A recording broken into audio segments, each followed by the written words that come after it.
Visa temple के नाम से मशहूर हैदराबाद का चिलकुर बालाजी मंदिर।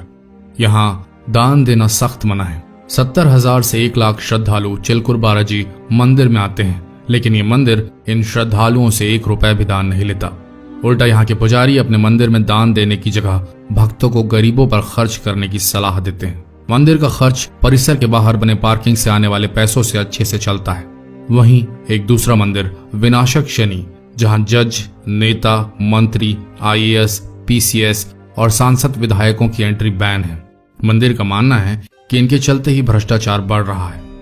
दान करना गलत नहीं है, लेकिन सोचने वाली बात यह है कि आखिर मंदिर में किए गए दान से किसका भला होता है। कई किसान भूख से मर जाते हैं, पर उनकी मदद करने के लिए कोई आगे नहीं आता। लेकिन मंदिरों में लाखों नहीं बल्कि करोड़ों का गुप्त दान किया जाता है। आखिर इस दान से हासिल क्या होता है, किसको मिलता है इसका लाभ? देश के इन 6 बड़े मंदिरों में एक दिन में आता है 10 करोड़ रुपयों का दान।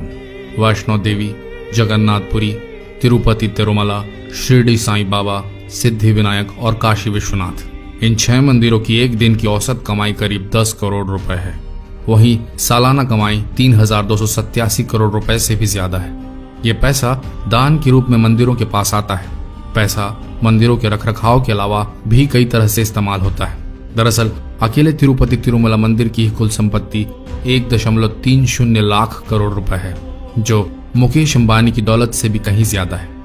हम एक बात साफ कर दें कि हम कोई नास्तिक नहीं है। भगवान में हमारी भी उतनी ही आस्था है जितनी होनी चाहिए।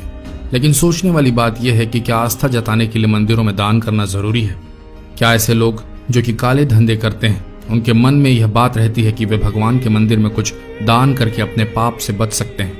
हमें तो लगता है कि ऐसी किसी मानसिकता के वशीभूत होकर ये लोग लाखों रुपए दान करते हैं। क्या ऐसा दान करने वाले लोग उन खैराती अस्पतालों, अनाथ आश्रमों में दान करने के बारे में नहीं सोचते? जिन आश्रमों में ऐसे बच्चों को रखा जाता है जिन बच्चों में संभवतः ऐसे बच्चे भी शामिल रहते हैं जो किसी अमीर के याशी की निशानी के तौर पर किसी बिन ब्याही माँ की कोख से पैदा होते हैं। हम तो इतना जानते हैं कि किसी भूखे को खाना खिलाने से लाखों रुपए के दान से ज्यादा पुण्य मिलता है। किसी असहाय और गरीब को मदद करने से उनके दिल से जो दुआ निकलती है, वो दुआ बहुत काम की होती है। क्या बड़े मंदिरों में किए जाने वाले करोड़ों के दान का किसी के पास हिसाब होता है? हमारे विचार से तो बड़ी मंदिरों में दान करने से किसी असहाय, लाचार गरीब का भला होने वाला नहीं है, लेकिन मंदिर के कर्ताधर्ताओं का जरूर भला हो सकता है। अगर दानी इनका ही भला करना चाहते हैं तो रोज करोड़ों का दान करें, हमें क्या। पर कभी कभी बुरा लगता है भगवान भी अमीर हो गए हैं। तभी तो आम जनता के लिए इन बड़े बड़े मंदिरों के लिए लंबी लंबी लाइनें लगती हैं और VIP लोगों के लिए मंदिर के पट यूं ही खोल दिए जाते हैं। पर क्या ये सब जो हमने अभी बताया होना चाहिए? समय निकालिए और कमेंट कीजिए, शेयर कीजिए हर उस अमीर के साथ जिसे आप जानते हो सकता है उसका मन बदल जाए और इन त्योहारों में वह सही जगह दान करे।